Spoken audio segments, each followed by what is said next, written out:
నారా చంద్రబాబు నాయుడు అనే నేను శాసనం ద్వారా నిర్మితమైన భారత రాజ్యాంగం పట్ల నిజమైన విశ్వాసం, విధేయత చూపుతానని,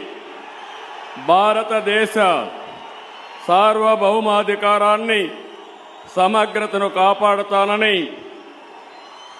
ఆంధ్రప్రదేశ్ రాష్ట్ర ముఖ్యమంత్రిగా నా కర్తవ్యాలను శ్రద్ధతో, అంతఃకరణ శుద్ధితో నిర్వహిస్తానని, భయం గాని, పక్షపాతం గాని, రాగద్వేషాలు గాని లేకుండా రాజ్యాంగాన్ని, శాసనాలను అనుసరించి